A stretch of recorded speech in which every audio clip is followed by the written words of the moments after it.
अस्सलाम वालेकुम स्टूडेंट्स। जैसा कि पिछले वीडियो में हमने फर्स्ट ईयर के बायोलॉजी का सेल सिग्नलिंग और इससे रिलेटेड मुख्तलिफ टॉपिक्स डिस्कस किए थे, आज हम डिस्कस करने वाले हैं cell membrane transport mechanism. Transport mechanism discuss करने से पहले थोड़े इंपॉर्टेंट छोटे छोटे कंसेप्ट है, उनको समझ लेते हैं। By the way, transport is the process of movement of molecules from one place to another. यानी मॉलिक्यूल जब एक प्लेस से दूसरी प्लेस तक मूव करे, इस प्रोसेस को हम ट्रांसपोर्ट बोलेंगे। अब ट्रांसपोर्ट की ज़रूरत क्यों है? पहली ज़रूरत यह है कि सेल को मुख्तलिफ मटेरियल्स चाहिए होती है, for example oxygen, water, glucose, amino acids and so many different molecules. ये मॉलिक्यूल सेल मेम्ब्रेन के क्रॉस सेल के अंदर एंटर होते हैं। जब सेल के अंदर एंटर होते हैं, फिर सेल उनको इस्तेमाल करता है एज पर नीड। दूसरी चीज है सिक्रीशन या एक्सक्रीशन ऑफ वेस्ट मटेरियल, यानी सेल के अंदर मुख्तलिफ वेस्ट मटेरियल प्रोड्यूस होते हैं, जैसे urea, uric acid, carbon dioxide और बहुत सारे वेस्ट मटेरियल। ये सारे के सारे वेस्ट मटेरियल सेल मेम्ब्रेन के क्रॉस आउटसाइड की तरफ मूव करते हैं। सो transport is needed for these two reasons. अब ट्रांसपोर्ट को कौन से फैक्टर्स इफेक्ट करते हैं? चूंकि यहाँ पे हम ट्रांसपोर्ट ऑफ मॉलिक्यूल्स पढ़ते हैं सेल मेम्ब्रेन के क्रॉस, सो इसके 4 डिफरेंट फैक्टर्स है जिसकी वजह से मूवमेंट स्लो यानी ट्रांसपोर्ट स्लो या फास्ट हो सकती है। पहला फैक्टर है मॉलिक्यूलर साइज। जब मॉलिक्यूलर साइज बड़ा होता है, so the transport becomes quite difficult, therefore it slows down. दूसरा फैक्टर है पोलैरिटी। जैसे हम डिस्कस कर चुके हैं सेल मेम्ब्रेन के स्ट्रक्चर में, मॉलिक्यूल्स सेल मेम्ब्रेन के अंदर जो जाते हैं वो मुख्तलिफ पैटर्न के होते हैं। कुछ मॉलिक्यूल्स आयनिक फॉर्म में होते हैं, कुछ मॉलिक्यूल कोवलेंट पोलर मॉलिक्यूल होते हैं और कुछ मॉलिक्यूल नॉन पोलर मॉलिक्यूल होते हैं। जो आयनिक और पोलर कोवलेंट मॉलिक्यूल्स है, they can not move easily through the cell membrane, क्योंकि सेल मेम्ब्रेन जो है that is non polar in nature. ठीक है, ये लिपिड बाइलेयर से बना होता है, इसलिए पोलर मॉलिक्यूल आसानी के साथ नहीं पास कर सकते सेल मेम्ब्रेन को। तो देयर आर स्पेशल प्रोटीन्स जो लार्ज मॉलिक्यूल्स को और पोलर और आयनिक मॉलिक्यूल्स को इनसाइड द सेल या out of the cell move कराते हैं। दोज आर स्पेशलाइज्ड प्रोटीन, जिनको हमने कैरियर और चैनल प्रोटीन बोला था। तीसरा जो फैक्टर है वो कंसंट्रेशन है। Concentration means amount. ठीक है, सो जितना एक मटेरियल जिस पोजीशन पे ज्यादा होगा, उस पोजीशन से या उस प्लेस से वो मूव करेगा उसकी तरफ जहां पे वो कम होगा। तो concentration is a very big factor in determining the movement of molecules, the speed of transport of molecules. Last thing is permeability, membrane permeability. हमारे सेल के अंदर मुख्तलिफ मेम्ब्रेन्स पाए जाते हैं, जैसे माइटोकॉन्ड्रिया का मेम्ब्रेन डिफरेंट है इन स्ट्रक्चर, उसके अंदर मुख्तलिफ प्रोटीन पाए जाते हैं, लिपिड बाइलेयर वही होता है। ठीक है, इस तरह क्लोरोप्लास्ट अलग होता है, इसके साथ साथ एंडोप्लाज्मिक रेटिकुलम या दूसरे जो सेल ऑर्गेनेल्स है उनकी जो सेल है उनका प्रोटीन स्ट्रक्चर डिफरेंट होता है। So they have quite different permeabilities, number 1। Number 2, जो मेम्ब्रेन है सेल मेम्ब्रेन, जब बात करते हैं प्लाज्मा मेम्ब्रेन की या सेल मेम्ब्रेन की, तो सेल मेम्ब्रेन हर एक सेल की जो मेम्ब्रेन है, हर एक टाइप ऑफ सेल, उसकी परमेएबिलिटी लेवल डिफरेंट होती है।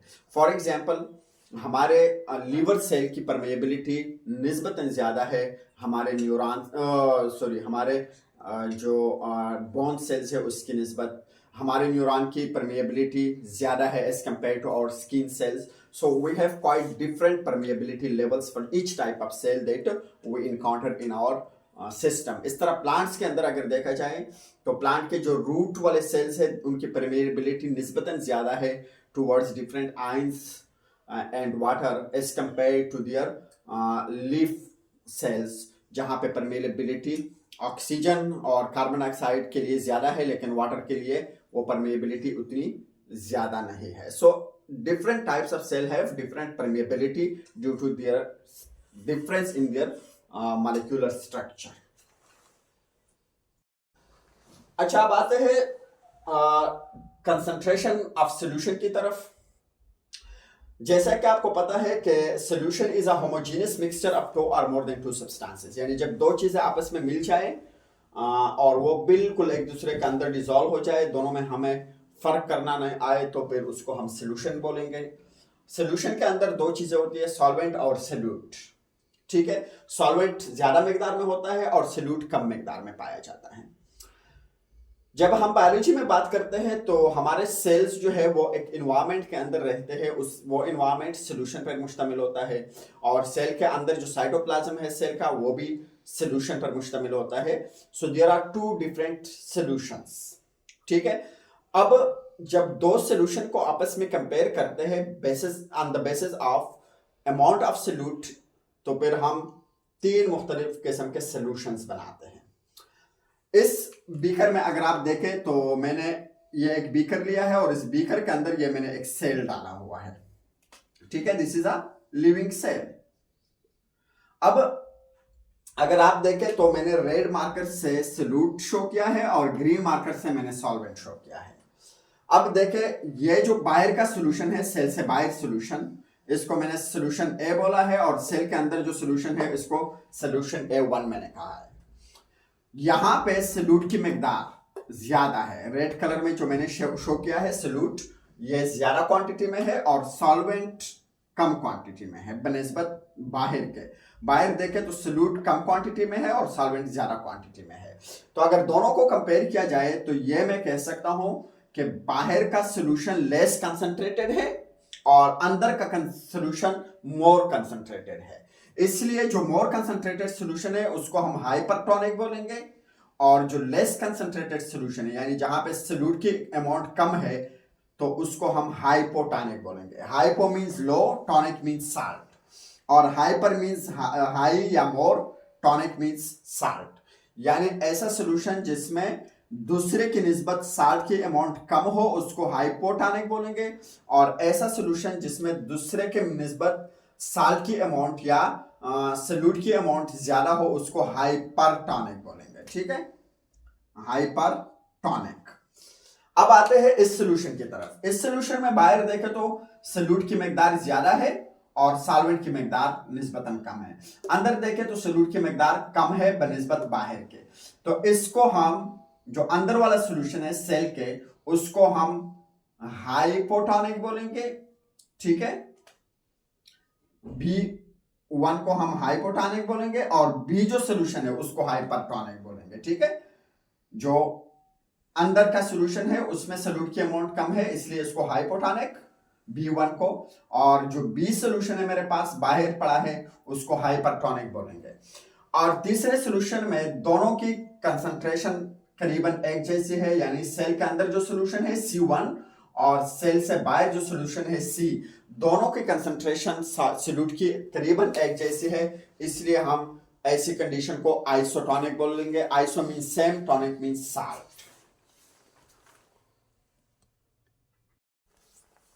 अब आते हैं टाइप्स ऑफ ट्रांसपोर्ट मैकेनिज्म्स की तरफ। ट्रांसपोर्ट मैकेनिज्म चार डिफरेंट टाइप्स पर मुश्तमिल है: simple diffusion, facilitated diffusion, active transport और पैसिव ट्रांसपोर्ट। आज हम डिफ्यूजन और फैसिलिटेटेड डिफ्यूजन, सिंपल और फैसिलिटेटेड को डिस्कस करते हैं। कल के वीडियो में फिर हम एक्टिव और पैसिव ट्रांसपोर्ट को डिटेल में डिस्कस करेंगे। Simple diffusion.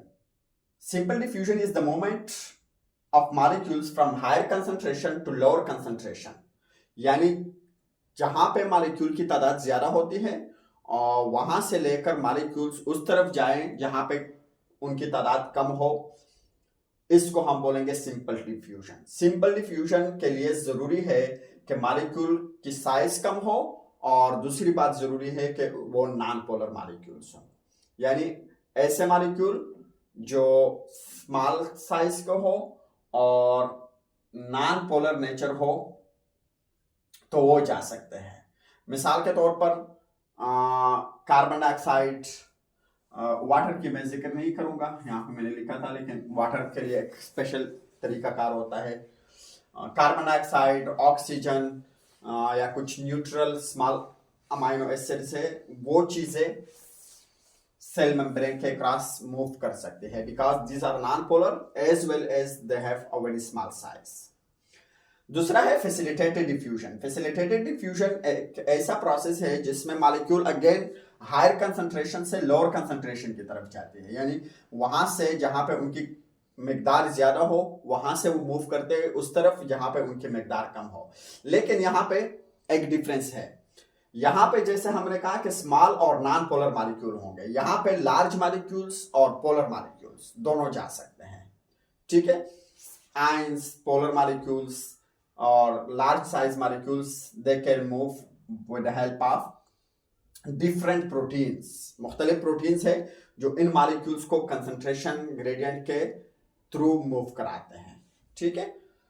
फॉर एग्जाम्पल दो इंपॉर्टेंट कैटेगरीज है प्रोटीन्स की जो सेल मेम्ब्रेन पर मौजूद है और वो फैसिलिटेटेड डिफ्यूजन को हेल्प आउट करते हैं।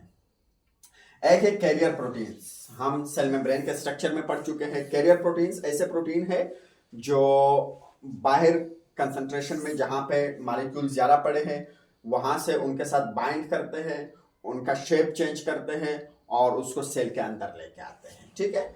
ये कैरियर प्रोटीन्स कहलाते हैं। दूसरे होते हैं चैनल प्रोटीन्स। चैनल प्रोटीन्स ऐसे प्रोटीन है जो दो हिस्सों पर मुश्तमिल होते हैं और उनके दरमियान एक कैनाल, एक छोटा सा ट्यूब लाइक स्ट्रक्चर होता है, एक कैनाल उनके अंदर गैप बना हुआ होता है, ठीक है। ये गैप दो तरीके का होता है, कुछ बिल्कुल ओपन होते हैं, ठीक है, ओपन चैनल प्रोटीन्स, और कुछ होते हैं gated channel proteins. Open channel proteins के इर्द गिर्द हमेशा मूवमेंट होती रहती है, जबकि गेटेड चैनल प्रोटीन्स कुछ मॉलिक्यूल्स को रिस्ट्रिक्ट करने के लिए बंद भी हो सकते हैं, ठीक है। So essence of the lecture is that कि सिंपल डिफ्यूजन और फैसिलिटेटेड डिफ्यूजन दोनों में molecule against concentration according to concentration gradient move करते हैं, यानी हायर कंसंट्रेशन से लोअर कंसंट्रेशन की तरफ। डिफरेंस यह है दोनों में कि सिंपल डिफ्यूजन में कोई स्पेसिफिक चैनल प्रोटीन्स या कैरियर प्रोटीन्स इन्वॉल्व नहीं होते, जबकि फैसिलिटेटेड डिफ्यूजन में कैरियर और चैनल प्रोटीन्स इन्वॉल्व होते हैं। कल हम इंशाल्लाह फिर डिस्कस करेंगे अगले वीडियो में मुख्तलिफ किस्म के जो एक्टिव ट्रांसपोर्ट और पैसिव ट्रांसपोर्ट और साथ में ऑस्मोसिस यानी वाटर के मूवमेंट को फिर हम डिटेल में डिस्कस कर लेते हैं। अल्लाह हाफिज़।